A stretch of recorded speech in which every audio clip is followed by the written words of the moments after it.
Hello everyone, welcome to my new blog video.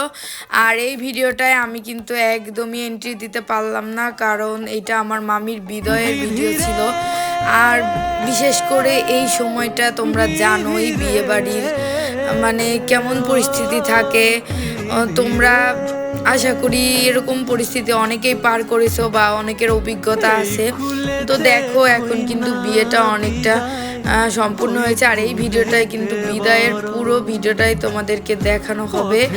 আর এইদিকে কিন্তু মামির বাবা মামিকে আশীর্বাদ করে নিচ্ছে। তো এইখানে আসলে বিয়ের পরে মামি তার বাবাকে দেখে আর কি কান্না করে দিচ্ছে। কি বলবো, আমি ভয়েস দিতেছি, আমারই জন্য গলাটা কেমন হয়ে যাচ্ছে। আর যখন আমি ওইখানে ছিলাম না, আমি ভয়েসগুলো মিউট করে দিছি, মানে পরিস্থিতিটা এমন হয়েছিল, মানে শুনতে এত খারাপ লাগছিল, মানে আমি নিজেই কান্না করে দিছি। আমাদের যদিও আমরা বউ আনতে গেছি, তবুও আমি কান্না করে দিছি। মানে এরকম আমি সবসময় আমার মা রেখা পাইতাম যে কোন জায়গা বউ আনতে গেলে তুমি কান্না করো, এগুলো বইলে আমরা বাসায় এসে হাসাহাসি করতাম। আসলে এমন পরিস্থিতিগুলা সামনে দেখলে বোঝা যায়। তো দেখেন মামির মা এখন আসছে আশীর্বাদ করতে, আর মামির মা আশীর্বাদ করতে এসে মানে সে আশীর্বাদ আর করতে পারতেছে না, মানে সে তার হাত পা অবশ হয়ে আসতেছে। আসলে মানে মেয়ে মানুষের জীবনটা এরকম। আমিও যদি একজন মেয়ে, তবুও বলছি যে মানে কিরকম যে ছোটবেলা থেকে যেই বাবা মা যাদের সাথে বড় হলো, সেই জীবন রেখে একটা অপরিচিত একটা অন্য বাড়ি সেইখানে আপন করে সেই মানুষটাকে সারা জীবন সঙ্গী করে তারপরে থাকতে হয়।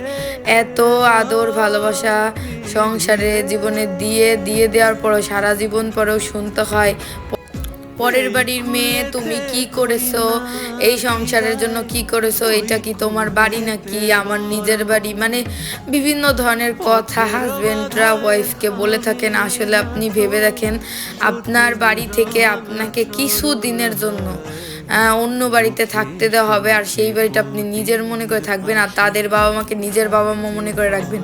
কিছু দিনের জন্য আপনি যেইখানে এটা ভাবতে পারছেন না, সেইখানে একটা মেয়ে সারা জীবনের জন্য কি করে অন্যের বাড়িতে গিয়ে আপন করে আপনার সংসার আপনার সন্তান নিজের করে নিয়ে এসে সারা জীবন থাকছে। তবুও একটা মেয়ের দাম আপনারা দেন না। সমাজে কিছু সংখ্যক খারাপের মেয়েদের জন্য, মানে কিছু সংখ্যক খারাপ মেয়েদের জন্য আপনারা প্রত্যেকটা মেয়েকে খারাপ মনে করেন। আর এদিকে মামির মা কিন্তু প্রচুর পরিমাণ কান্না করছে, আর আমার মা সান্ত্বনা দিচ্ছে। তো দেখো আমার মা অনেকটা কান্নাকাটি করতেছে। এটা নিয়ে আমরা সবসময় মজা করতাম যে কোনো বিয়ে বাড়ি গেলে আমার মাও কান্না করে। কিন্তু বিশ্বাস করেন, আমি যখন এই ভিডিওটা মানে ভয়েস দিচ্ছি, মানে এখনও আমার গলাটা কাঁপতেছে। ভিডিও মানে ভয়েস আমি দিতে পারতেছি না।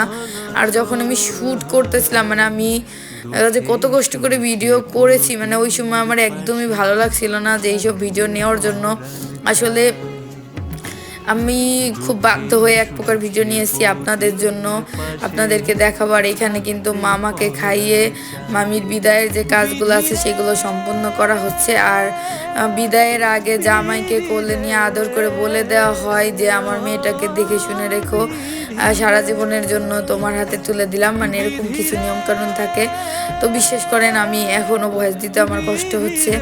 তো এইদিকে কিন্তু মামিকে বের করা হবে। মামির পুরো আত্মীয় স্বজন বাড়ির লোকজন যারা আছেন সবাই প্রচুর প্রচুর কান্নাকাটি করছে, মানে তারা একদমই ছাড়তে চাচ্ছে না। কিন্তু আমাদের বাড়ি থেকে মানে অনেক প্রেশার ছিল, মানে আমার মামা বাড়ি থেকে, যেহেতু অনেক দূরে বিয়ে হচ্ছে সেই সাতক্ষীরা, তো এখানে যেতে অনেক সময় লাগবে। তো এই জন্য তাড়াহুড়া করে বের হচ্ছিল। আর বিয়েটাও কিন্তু শর্টকাটে এই কারণেই সেরে দেওয়া হয়েছিল। কিন্তু বাড়ির লোকজন তো আর এটা মানে না। বাড়ির লোকজন মানে যখনই দেখছে দেখেই কান্নাকাটি করছে। আর মামিও একদমই যেতে চাচ্ছিল না। আমরা এক প্রকার জোরাজুরি করে নিয়ে আসি, খুব তাড়াহুড়া করে।